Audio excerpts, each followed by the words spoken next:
कटनी में शनिवार को समस्त ब्राह्मण समाज ने पुलिस अधीक्षक के नाम डीएसपी को एक ज्ञापन सौंपा है। दरअसल माधवनगर समदड़िया अपार्टमेंट में रहने वाली चित्रा शर्मा के घर में कुछ लोगों ने हुड़दंग मचाया था और परिवार की महिलाओं के साथ मारपीट, अभद्रता और तोड़फोड़ की थी। अब इसी मामले को लेकर ज्ञापन में जिला ब्राह्मण समाज, चाणक्य ब्राह्मण महासभा, अखिल भारतीय ब्राह्मण एकता परिषद, अखिल भारतीय ब्राह्मण समाज, परशुराम ब्राह्मण समाज और अखिल भारतीय कान्य कुब्ज ब्राह्मण महासभा ने घटना के बाद से पुलिस द्वारा दोषियों पर कार्यवाही नहीं किए जाने को लेकर रोष व्यक्त किया है। इस संबंध में पीड़ित चित्रा शर्मा ने बताया कि 3 जनवरी को वह जब भोपाल प्रवास पर थी, उसी दिन उनका भाई घर से लगभग 300 मीटर दूर प्रधानमंत्री आवास योजना के तहत मकान का निर्माण करवा रहा था। इसी दौरान कुछ लोग वहां पहुंचे और मारपीट करने लगे। चित्रा शर्मा ने आगे बताया कि श्याम वाधवानी, प्रकाश आहूजा, बब्बल, जय असरानी और अन्य लोगों ने घर में मौजूद महिलाओं से मारपीट की है।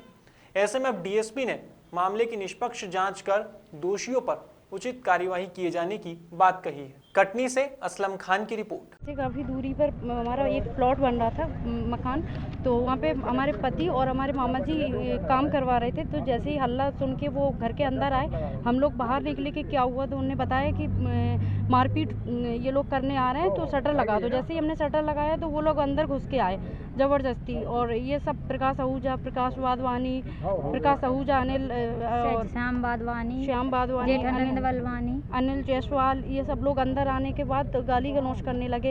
हाथ पकड़ा तो हाथ पकड़ के गाली, बहुत गंदी गंदी गालियाँ देने लगे। बोले पाकिस्तान है, यहाँ से इनको उठाना पड़ेगा, हम इनको यहाँ रहने नहीं देंगे। तो मामी जैसे हमें बचाने आई तो इनका हाथ पकड़ के मतलब ज़मीन में गिरा दिया। बच्चे रोने लगे तो उनको छत से फेंकने की धमकी दी। मैंने जैसे ही बच के ना मम्मी को फ़ोन लगाया कि तो मम्मी ने हल्ला सुन के पूछा क्या हुआ, जैसे ही फिर उसके बाद पुलिस आ गई थी। फिर ये घटना किस लिए आपके घर में घुस थी? सारे लोग क्या कहना चाह रहे थे? यहाँ से चले जाओ और क्या कहेंगे? यहाँ हम रहने नहीं देंगे इन लोगों को। पाकिस्तानी में उससे कहने का तात्पर्य क्या था? अब उनका ये नहीं पता था ये औरतों को यहाँ नहीं रहने नहीं देंगे या इन लोगों को यहाँ रहने नहीं देंगे, ये हमारी ज़मीन पे कब्जा करने वाले हैं, ऐसा बहुत ही गंदा बोल रहे थे। घटना 3 जनवरी की है। मैं भोपाल में थी। हमारे घर से 300-400 मीटर की दूरी पर हमारा भाई प्रधानमंत्री आवास योजना में उसकी रसीद कटी हुई है, वो मकान बनवा रहा था। तो वहाँ पे श्याम वाधवानी, प्रकाश आहूजा, बब्बा डरबी होटल का मालिक बब्बल और बॉम्बे होटल का मालिक, 7-Eleven का मालिक, जो अवैध बनाए हुए हैं होटल, हमारे घर पर ये लोग पहुँचे और हमारे घर पे हमारे बच्चों को वहाँ गाली गलौज दी। तो हमारे बच्चे भग के सीधे घर पे आए। तो हमारे बच्चों को ये तदेरते हुए हमारे घर पे आए, पीछा करते हुए। तो हमारी बहुओं ने चिल्लाए तो हमारी बहुओं ने शटर डालने का पूरा प्रयास किया। इन्होंने शटर को उठा दिया। प्रकाश आहूजा ने, श्याम वाधवानी ने, इन्हीं लोगों ने। और इस क्षेत्र के जो लीडर हैं उनके इशारे पे वो खुलेआम कह रहे हैं, ऐसे लोगों का समर्थन कर रहे हैं जो लोग ब्राह्मण परिवार से ये कह रहे हैं कि हम पाकिस्तान में आपको नहीं रहने देंगे।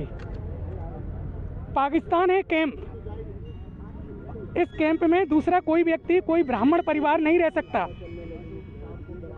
ये प्रकाश आहूजा का कहना है, ये श्याम वाधवानी का कहना है, ये डरबी होटल का मालिक बब्बल का कहना है, श्याम बलवानी का, ये जय असरानी का कहना है, जो पूरे अवैध निर्माण, बड़े बड़े होटल, बड़े बड़े मकान और प्रशासन के नेतृत्व में भी बात है और आप लोगों के भी माध्यम से पूरी बातें हैं कि वहाँ कितनी ज़मीनों के पट्टे हैं, कितनी ज़मीनों पे अवैध बने हुए हैं, बेशकीमती करोड़ों की भूमि, उन पे इन्होंने बड़े बड़े होटल, बड़े बड़े मकान, बड़े बड़े बंगले इन लोगों ने बना के रखे हैं।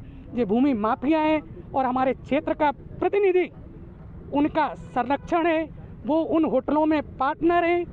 इस होटल का टूटना तय हो गया था। आप सबको मालूम है कि किसके माध्यम से वो होटल का टूटना रुका। और अगर वो न्यायप्रिय हैं, न्यायप्रिय बात करते हैं तो उन होटलों को तोड़वाएं, जिन्होंने अवैध निर्माण किया है। शासन की बेस बच्चों के साथ ये जो दुर्व्यवहार हुआ है, इस संबंध में आपने पुलिस प्रशासन से शिकायत की। मैंने जैसे ही भोपाल से आई तत्काल शिकायत की, मैं एसपी साहब से भी मिली, लेकिन इस क्षेत्र के प्रतिनिधि का इतना बड़ा जबरदस्त दबाव है कि प्रशासन के हाथ कप रहे हैं उसके मारे, क्योंकि वो बहुत बड़ा लीडर अपने आप को साबित करता है और है भी।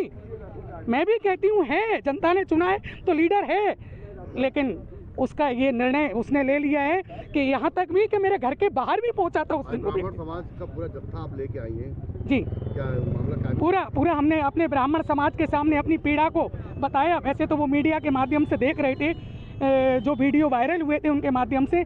जब मैंने ये बात उनके सामने रखी तो हमारे ब्राह्मण परिवारों के हृदय की पीड़ा वो रोक नहीं पाए, और आप सबको यहाँ भीड़ वो सब लोग आए हैं और न्याय की मांग कर रहे हैं। हमारे साथ जो हमारे ब्राह्मण परिवार के साथ जो अन्याय हुआ है, लेकर ज्ञापन दिया गया। ये 3 तारीख की घटना है। समदड़ी अपार्टमेंट के पास जो घर है वहाँ पर कुछ असामाजिक तत्वों द्वारा घुसकर बहू बेटियों के साथ अभद्रता की गई। उस संबंध में ब्राह्मण समाज द्वारा ये आज ज्ञापन दिया गया है एसपी कार्यालय में आकर।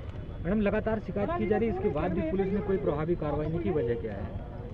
अभी इन्होंने शिकायत दी थी माधव नगर में, जिसकी जांच चल रही है, और आगे जांच अगर हो गई और पूर्ण हो गई उसके बाद इसमें आगे की विधि संगत कार्रवाई की जाएगी। कितने दिनों की जांच होती है? आज एक महीना गुजरने को आ गया, मामला कायम ही नहीं हो पाई है। ये 3 तारीख की घटना है। अभी जैसा वरिष्ठ अधिकारियों से निर्देश प्राप्त होंगे तो उस हिसाब से फिर आगे की कार्रवाई महिला की पीड़न जाएगी। की बात की जाए, महिलाओं के साथ इस तरह के घर में घुस के मारपीट छेड़छाड़ की गई, इस पर आपराधिक दर्ज किया जाना चाहिए। बिल्कुल, ये घटना तो है, गंभीर घटना है। इस पर आगे कार्रवाई की जाएगी वरिष्ठ अधिकारियों से बातचीत करके। अभी जो ज्ञापन देना है, इन्होंने क्या मांग किया है? इन्होंने जो तत्व हैं, जो असामाजिक तत्व हैं, उन पर कार्रवाई करने की मांग की गई है, जिस दिन जो घटना घटित हुई थी। इस मामले पे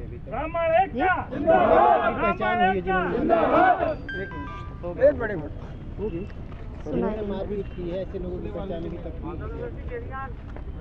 इस पर अभी जांच चल रही है। कुछ 3-4 लोगों की ऐसी जानकारी दे रहे हम हैं लोग ये। जानना चाहेंगे 15-20 दिन में किस स्तर की क्या जांच हुई, पुलिस ने क्या जांच की है इसमें, और नाम क्या उनके सामने आए?